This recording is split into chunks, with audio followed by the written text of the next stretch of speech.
Hey gorehounds, the late 70s and early 80s slasher boom was a battleground of movie releases, so why did Friday the 13th get to start a cool franchise and others didn't? Where's The Burning Part 7? Where's My Bloody Valentine Part 3? Ridley Scott's space slasher Alien got a sequel, but it sucked!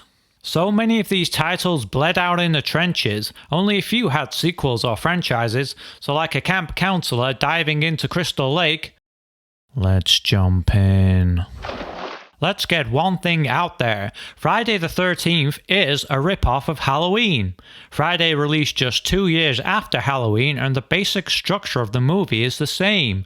A killer stalks and kills a group of teenagers, with the last of them becoming the final girl, as the convention became known as. But don't take my word for it, this guy wrote the script. And Sean called me up and said, Halloween is making incredible money at the box office, let's rip it off.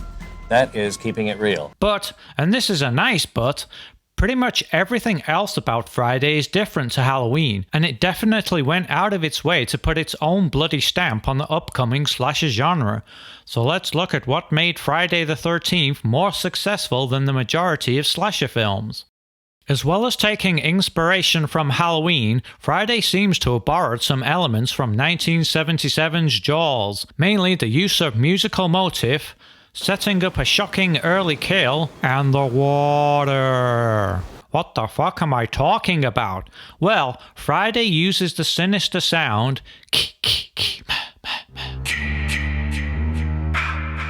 Okay, that second one was better.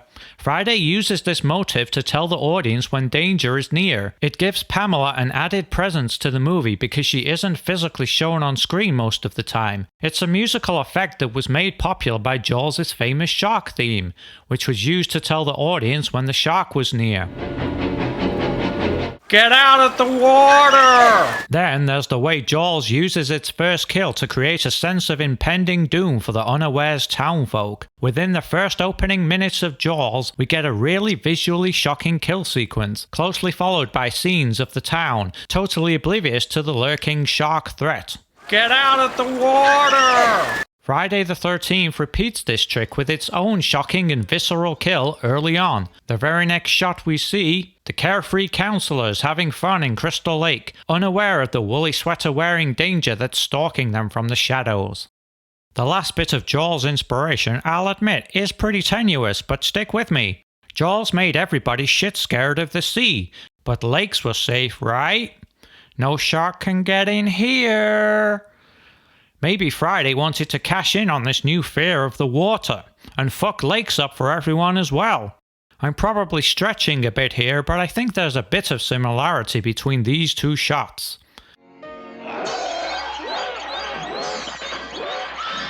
One of the main ways Friday differs from Halloween is by playing out more like a murder mystery. Friday the 13th begins in 1958 at Camp Crystal Lake. A group of camp counselors are rocking out to some grandpa's guitars. Then we get 2 fast kills that explain why the camp was shut down. By having these 2 kills in the opening minutes, the audience wants to know who's doing the killing and why. Don't get too close! Hey buddy, you gotta pay for that. After the titles, we get back to the story on the date June the 13th, 1980, which actually was a Friday the 13th in real life. This naked hairy guy is planning to reopen Camp Crystal Lake, and he's recruited some victims to help push it over, dance around, and chop snakes up, that sort of thing. In the first bit of misdirection, Steve leaves the camp in his Jeep, and soon after, the very same Jeep, or at least the same model, is used to pick up and kill one of the teens. So maybe he's the killer. So now that the camp counselors are all alone, they don't really do much work. They just swim around, get out of the water, and kill this snake. Cannibal Holocaust released only a few months before Friday the 13th and is notorious for its scenes of animal deaths. Maybe Friday took inspiration from that movie's shock value and added this scene to help make Friday more notorious too. Trends are fun. As well as killing a snake, the comedy kid tries to murder his friend. Is he foreshadowing her death here? Arrows are fucking dangerous, you idiot. Friday continues the murder mystery element when Crazy Ralph comes out of the closet in a second bit of misdirection. He warns the camp counselors that they're doomed. Maybe he's the killer, although he doesn't exit like a killer. Cool bike, bro! When it goes dark, everybody starts taking their clothes off. Kevin Bacon gets cozy with this girl, and the others play... We're going to play Strip Monopoly. Strip Monopoly? What the fuck's up with Strip Monopoly?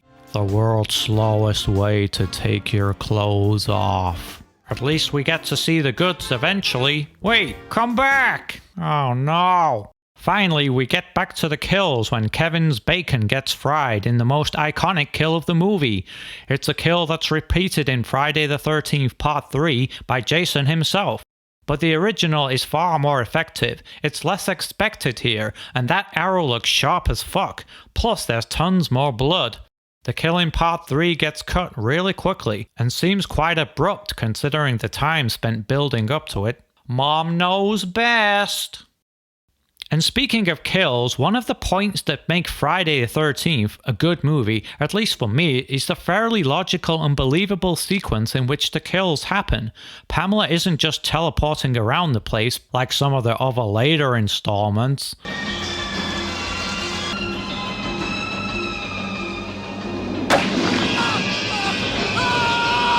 Let's go over what happens.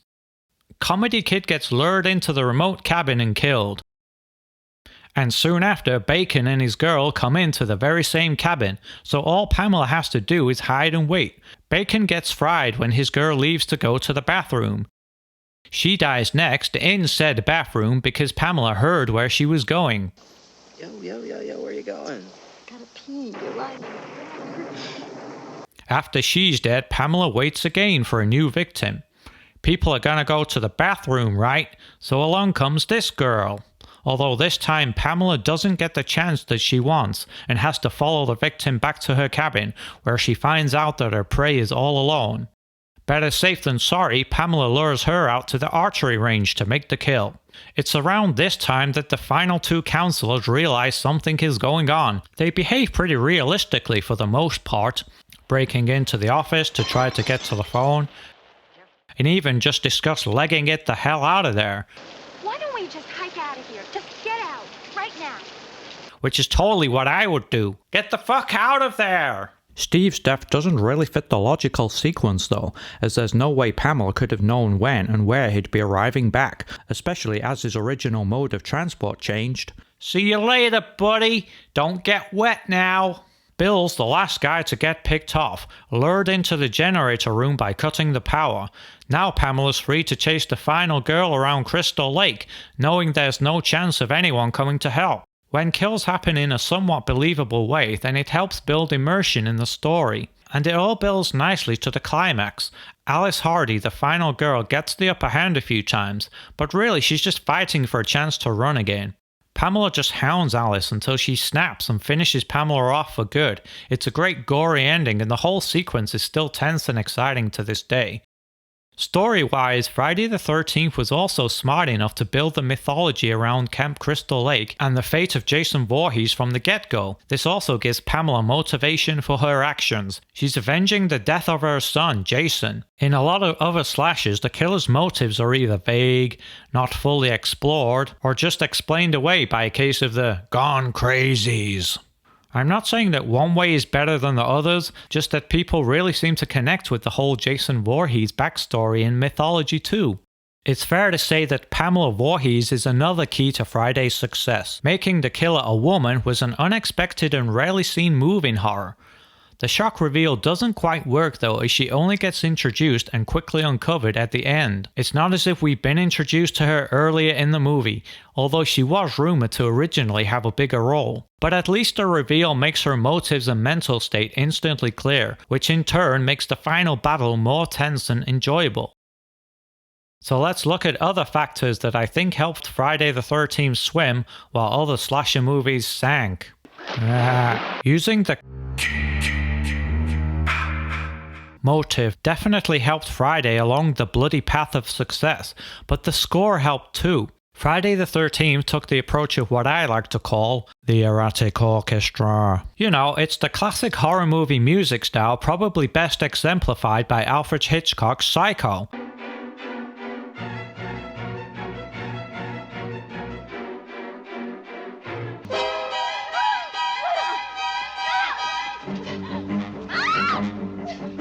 It's an older style for sure, but when done right, it can lend a touch of class and credibility to a horror movie because audiences have associated the style with classic horror for decades.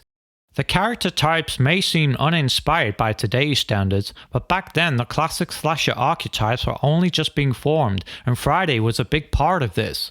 We've got the Baconator in an early jock type role, the comedy kid who provides a false alarm for the audience with a prank. Then there's the slutty girls and the more innocent final girl type. Finally, there's Crazy Ralph, the crusty old guy who warns the younger characters of impending doom. The kills in Friday are pretty strong too.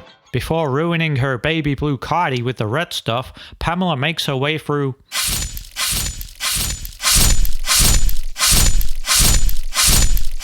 victims. Although some are very brief and off-screen, the rest are played out in more gory details. A very respectable kill count for an early slasher movie. Friday the 13th also went all in on the killer POV camera shots. To compare, Halloween uses the point of view technique sporadically to show when Michael Myers is spying on his victims, but there's plenty of times when you see Michael throughout the movie. Friday uses POV almost exclusively to show Pamela Voorhees' point of view as she stalks the counselors. Friday the 13th was originally advertised as the most terrifying film ever made. A bold claim for sure when moviegoers had just witnessed Alien a year earlier, but Friday's final jump scare undoubtedly helped make the film as legendary as it is. This ending got her. I think without that single moment, I don't think Friday would have been half as successful as it was. And it still gets me today. The timing just seems so unpredictable. I'm never quite ready for when Jason leaps out, even though I've seen it a million times. Tom Savini provides the gore and makeup for the movie, which is on point and pretty explicit for the time, which again helped make the movie stand out, especially against something like the original Halloween where the gore is more minimal. The throat slit in Friday is a cool example because the cut is actually deep and the blood pumps out of it rather than a cheaper effect, you know, where they just pump blood out of a fake knife. Pamela's decapitation is another gore-tastic kill. Friday totally elevates the humble head chop, showing Pamela's twitching upright body with her hands grasping at dead air and blood spurting out of the neck. The shot lingers for a good few seconds before her body hits the deck. So to summarize, Halloween pretty much wrote the slasher book. Sorry, Black Christmas. Friday read that book and added its own chapters. The final chapter. Friday was different and inventive enough to stand out from the crowd, taking the basic premise of Halloween and framing it more as a murder mystery. It added in influences from other movies too, chucked in more gore, visceral kills, and a competent cast all for good measure. And at the end of the day, it's a well-paced and shot movie. It was also the first independent film of its kind to secure distribution in the US by a major studio, which definitely led to it being seen by more moviegoers. Friday cashed in big at the box office, making around $60 million worldwide on its estimated budget of $500,000. That's basically a license to print your own money, so why wouldn't you make a sequel? As well as the original movie did, it was still just one movie, far from the juggernaut franchise that we know today. Jason was such a small part of the original, and part 2 would be critical to the success of the newly forming franchise. So, Gorehounds, is Friday the 13th terrorific? You bet your fucking dead snake it is!